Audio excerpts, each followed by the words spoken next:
Hi, everybody. In this video, we want to take a look at using AI to create wallpapers. We'll then take these wallpapers into D5 Render and use their AI generative tools to turn the wallpaper into materials. We'll also bounce over to Twinmotion and take a look at how you can manually set up your wallpaper. In addition, we'll also take a look at another tool to convert your AI-generated wallpapers into PBR materials. All right, let's go ahead and get into it. All right, everyone. So the AI image generator that we're going to use is Adobe Firefly. Now, this is available, I believe, if you're using the lowest tier Adobe subscriptions, really just like the Photoshop kind of bundle.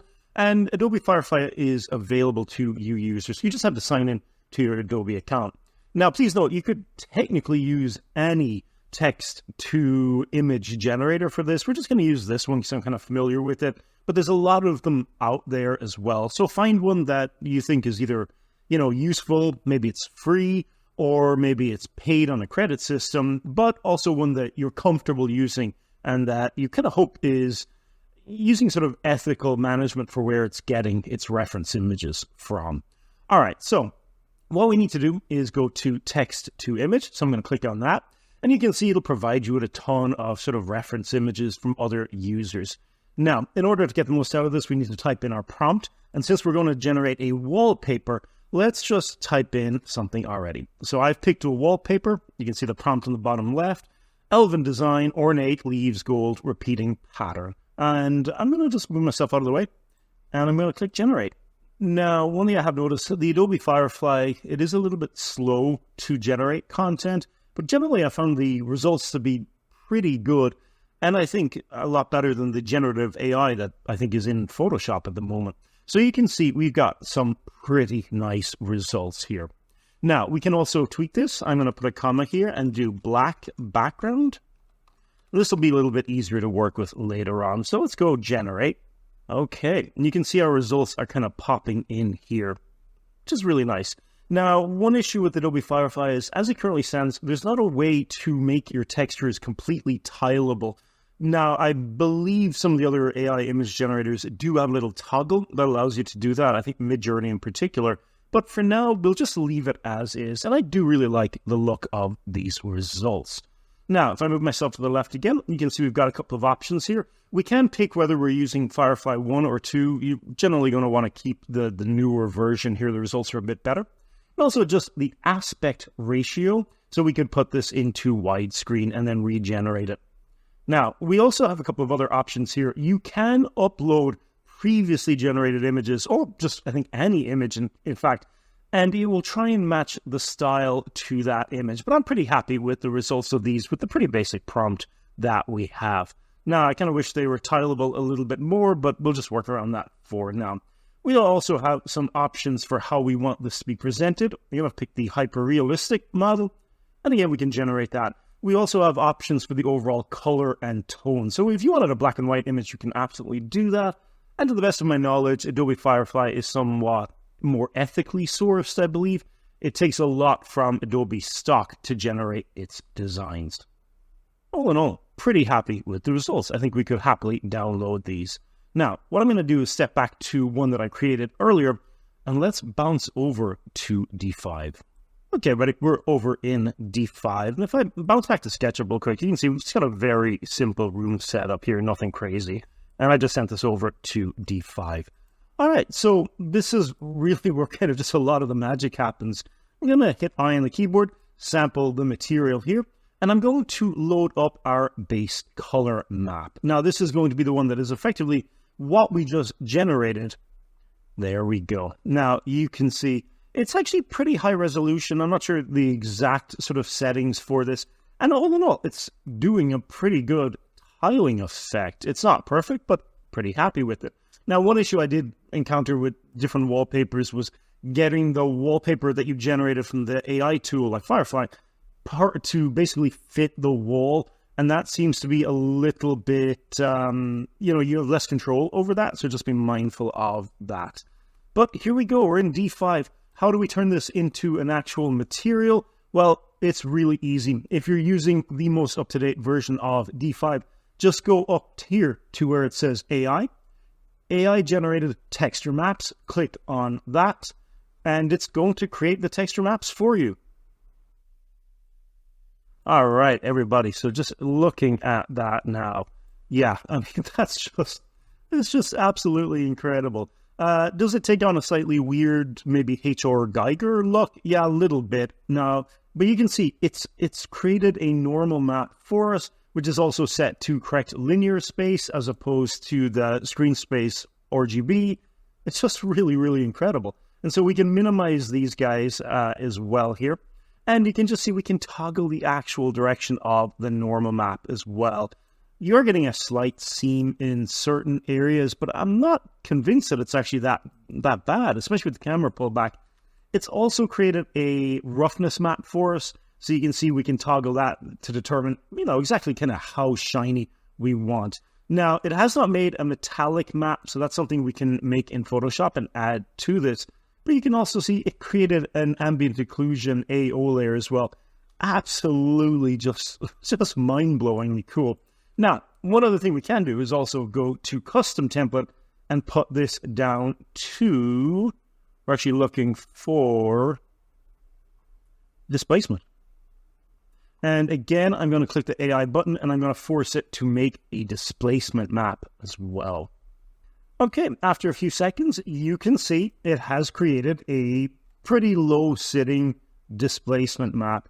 But as we toggle that up, you can see just how much you can kind of control how much that is displaced. Okay, let's pop over to Photoshop really quickly. And what we're going to do is make a handmade metallic map. And that's actually pretty easy to do. All right, let's do that.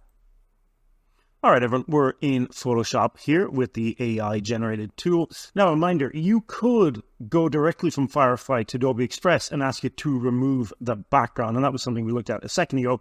But if you want to do it manually, you can go into Photoshop. Right-click, duplicate this layer, click OK. And then what we'll do is add a little levels adjustment on this. And I'm going to try and just kind of eyeball this a little bit. I'm sure there's better ways to do this, but I'm going to move the high values here.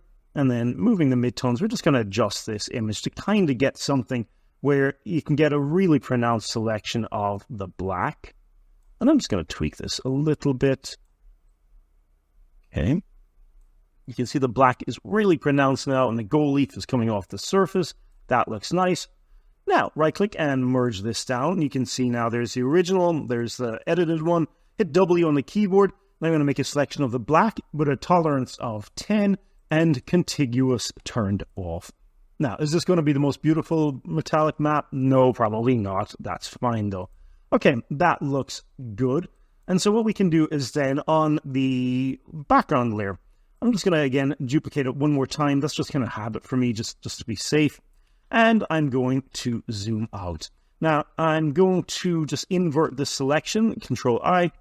Actually, let me do that again. I have the black selected, so I think what I actually need to do is just go select and just, let's do this. Let's go just inverse. There we go. I'm going to hit B on the keyboard, pull up my paintbrush, and I'm just going to make sure this guy is plenty large. And what we'll do is we're going to start filling in the gold. There we go. That looks nice.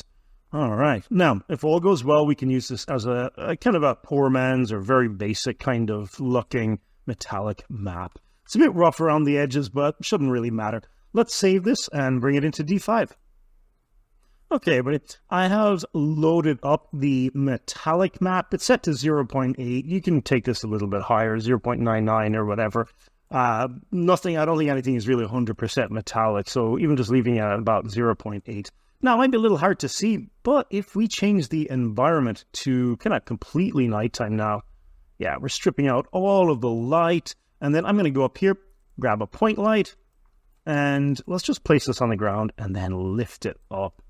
And just looking at that, even at a relatively low intensity, I think that just looks, that's just really, really impressive technology. Taking a single texture map and just converting it into a PBR-based material using AI. That's just very impressive work from the D5 developers. Just really very, very cool. I think all in all, that looks absolutely brilliant. Let's try maybe just one more. and I'll show you how to make a more sort of kid-friendly sort of wallpaper. All right, let's bounce back to Firefly. Okay, everybody. So back in Adobe Firefly, you can see we've gone for a wallpaper, mountain with trees, minimalistic, colorful, which I know is kind of a bit of a dichotomy, minimalistic, colorful, and then Firewatch style. So if any of you are familiar with the game Firewatch and the very unique artwork in that game, absolutely stunning. Really like the look of this. Now, we've also got a few more options if I move myself out of the way, but this is kind of the one I think we want to work with. I do want to go back here and then change this to layered paper. And the color and tone, I think I'm pretty happy with the overall look of this. Composition, we can kind of make some changes here, landscape photography, but all in all, I'm going to leave this on layered paper and I'm going to click generate again. And this will give you just a really very cool result. It's just really, really stunning. Now, yeah, I mean, this is just fantastic. Let's go ahead and I'm going to actually load up an image that I created previously and we can use that as our prompt. All right, everybody, using the uploaded reference image, you can see that on the right there. Very cool. This is what we get. And again, let's just run through this really quickly. Let's go and save this and we'll bring it into D5. Okay, so here is our new generated image in D5. Go to make sure that we've got enough light here in the scene. You can see it's a little bit problematic because even though it is kind of a square image, it hasn't really fit the wall correctly. So let's hit I on the keyboard, select the material, and this is where we are going to have to kind of, sort of come to terms with the fact that getting these to apply perfectly is not perfect. I'm going to click this Keep Texture Shape button here, and then I'm going to try and scale this up a little bit. Now, you're still going to have to make some kind of compromise here. You're probably not going to be able to fit everything on the image perfectly. And, you can kind of see this is what the result that you're going to get. We have it fit pretty well, but, you could spend a lot of time kind of tweaking this and trying to get it perfect. But if you're okay with the idea of maybe going into Photoshop with the image and then effectively kind of resizing it even bigger, you could probably kind of get away with losing a little bit of the edges.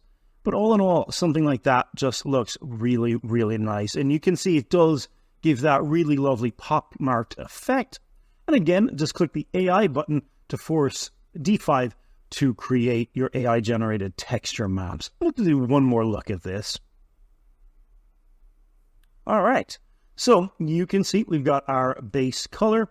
And just make sure please make sure, this base color is actually set not to whatever the material was originally. Just put it back to white, and then you've got your base color map as well.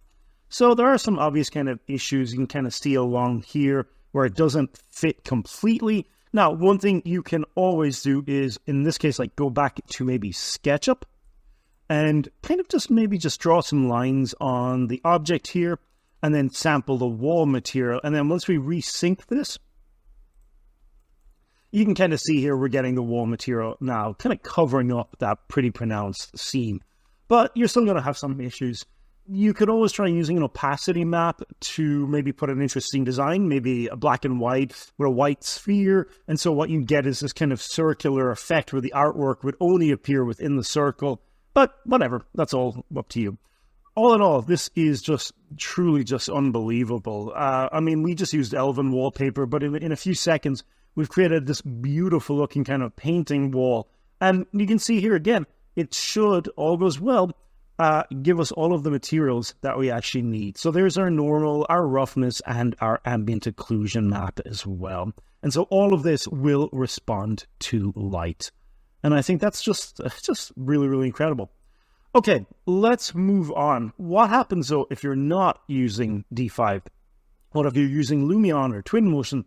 How do we go ahead and take this AI artwork, this wallpaper, and then create normal maps and height maps and things like that? Okay, let's go ahead and get into it. So here we are. You can see we have a new prompt: wallpaper, white flowers, dark green background, tileable, and ornate golden swirls. Now, one thing that's really cool about this, if you click on one of these under the drop-down where we previously looked at before, you can also generate similar. In other words, use this explicitly as the main prompt. either way, though, I think this looks pretty good, pretty happy with this. So let's bring this over into Twinmotion. Okay, ready. So you can see we have loaded up this texture. Let me make sure that I put my projection type UV to cubic. I'm going to drag this out. All right, as an individual thing, looks pretty nice. Now, we do need to obviously go in here and adjust the UVs quite a bit. Now, the scale, yeah, I'm pretty happy with the scale. This texture was supposed to be tileable, but it's just, you can see it's obviously not. But it will function as an okay wallpaper. But the big issue is that we don't have really the maps that we need. There's no normal map, there's no sort of metallic or height map. And so that's a little bit problematic. Now, I have seen some users who will just like copy this texture and kind of paste it directly into all of the associated slots like normal or height. You know, I'm not saying don't do that. In a quick fix, it'll probably actually work okay. But I do like this, and let's see how we can make it look as good as possible. One way we can do this of the two is Photoshop, at least for a part, and then we'll introduce another software. Okay, let's bounce out of Photoshop and see what we can do really quickly with this. Okay, here is our image over in Photoshop. Now, I'm going to duplicate this, and again, this is just sort of a rough and ready way to do this. And then we're going to go up to Filter and 3D. Now, please though, the Adobe's been pretty upfront about this. The 3D capabilities in Photoshop are going to be discontinued. Now, if you're using Substance Painter or maybe Quixel Mixer, making maps out of a texture map isn't going to be that hard for most of us. But if you just want to skip that and you're like, I don't know those programs, but I do want this wallpaper to look a bit better, this is one way to go about doing it. As of right now, in January, February 24, we still have the ability in Photoshop to generate a height map and a normal map. Let's generate the bump. And it'll probably prompt us that the 3D things are being discontinued. Oh, no, there it is. Okay, sweet. Now, is this the height map, you know, great? Not really. But it will function, especially if the primary goal is to get maybe the flowers to come off the surface. You can go in and adjust these values. You can also adjust the blur, whether you want it to be soft or smooth, and adjust the detail. But I'm honestly pretty happy with this. We can change the object type as well if you want something solid. And, you know, we'll just put it back to texture map here really quickly. And this will show. And there we go. That's what we're actually working with. Now, I've not spent a huge amount of time adjusting the settings for this. I'm sure there's somebody on YouTube who has, but we can just say okay to that. And then what we'll do is we'll save this height map out. Now, the other one is, let's just right click here, duplicate layer again, and we'll go filter 3D and we'll generate our normal map. Now, again, is this going to be like the best normal map and height map we've ever seen? No, probably not. But yeah, to me, that's good enough. Okay, let's send these over to Twinmotion and just take a quick look at this rough and ready version. So we've got our default material in just, you know, effectively just set into that texture slider. Again, make sure it's actually set to complete white when you do this. And we've left everything else the same, but there it is. We've got other options as well. Now, we've placed our UVs, we've placed our normal map, which is this guy. We also have options to invert the normal if you want it to look slightly different, but I think that the way it came over is actually fine. Now, we've added the parallax or height map, which again, it was by no means the finest looking height map, but it will get the job done. So the other thing we have to keep in mind is the actual intensity, and you can see if you scale it all the way, it just gets super kind of distorted and a bit too hard to look at. So let's bring this way down. We only want to give the slightest impression that there's a change in surface. And we made a quick black and white map that is acting as our metallic. And it's not the most impressive looking thing either, but all in all, yeah, that will work. Let's just see how this looks in a low light setting. So we'll go to the environment tab and drop the time of day really kind of low here. Almost nighttime. All right. And then let's grab an Omnilight and just kind of run this over. And you can see, I think that just looks incredible. It's not completely perfect, and I wouldn't consider it, almost like, production level. But still, all in all, for something that, takes about, probably 5 minutes at tops, you've produced something effectively bespoke and custom and ornate and kind of cool. All right, now, what if you actually want even more control over this? Well, let's take a look at a free software. I wanted to take a bit of time in this video just to show you this as well. If you're, maybe you come at this in a game art background or something like that, or you don't want to be a part of the Photoshop maybe sort of ecosystem, or you're not into using Substance Painter or ZBrush or just all of these other tools, but you do want to maybe take a material and convert it into effectively a PBR material. So what we have here is from Bounding Box Software. It's called Materialize, and it's an image to material tool, as it says right there. Now, effectively, what that means for us is you can take your AI-generated content or your custom content, either or, and bring it into this software. Now, it is available as a download. I've been using this really for years now in terms of like just messing around with it. I've not used it for production because, again, if you're going to previously, without the AI tools, anything bespoke or handmade had to effectively be handmade. But certainly this has been on my radar for a long, long time. Now, I don't know everything about the software, but I do know it's really, really great. So let's just load it up really quickly.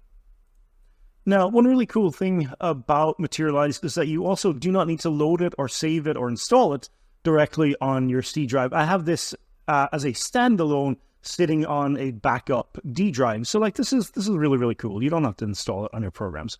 Okay, a little bit kind of confusing at the start. You can see we've got a rectangle here with nothing on it. So how we kind of work with this is the first thing we need to do is actually grab our diffuse map.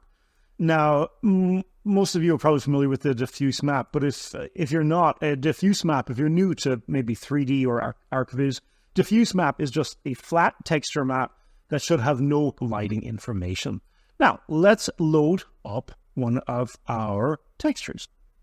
In order to load, you can click this little O button here to open. I wish I could tell you what all these buttons do. I really don't know what all of these do, but you can see here is our flat texture map. Now, this was an older design, again, based on that elven iconography, sort of elvish leaves and stuff. So it looks really, really nice, really like it. Okay, the next thing we'll need to do before we can generate the other maps is to generate our height map. So I'm going to click Create here, and you can see what's kind of going on here. It does give you a lot of options, and I really wish I knew what all of these things do. The reveal slider is just going to toggle basically the actual material, and then there's just a lot of these little sliders that you can kind of just mess with to try and adjust really the fidelity. I really wish there was like a guide out there somewhere, but generally I just kind of do this. You just move sliders and adjust it to get the look that you're actually looking for, while at the same time being mindful of how these maps work, where, in a height map, the black areas are not going to be affected, and I think the white are. Okay, once you're done with tweaking this to your heart's content, or you just want to use the default set as the height map, all right, lovely. And then we can create the other map. So I'm going to create normal map, and again, we've got lots of different sliders, and we've got kind of a lot of different options for this. And again, I really wish I knew what all these buttons do, but there's just way too much there for me. But honestly, default for this is fine. Set as a normal map. And then the metallic map, again, being the only one that you really want to take your time with, because you want to make sure that only the metal bits, which in this case, the gold, are going to be kind of visible, and everything else should be black. And so you can kind of go in here and just, adjust the slider, and then just kind of adjust a lot of these details to try and get the result that you're actually going for. It's a little bit messy. It's definitely nicer when this is automated, but there you go. And we can just keep messing around with this.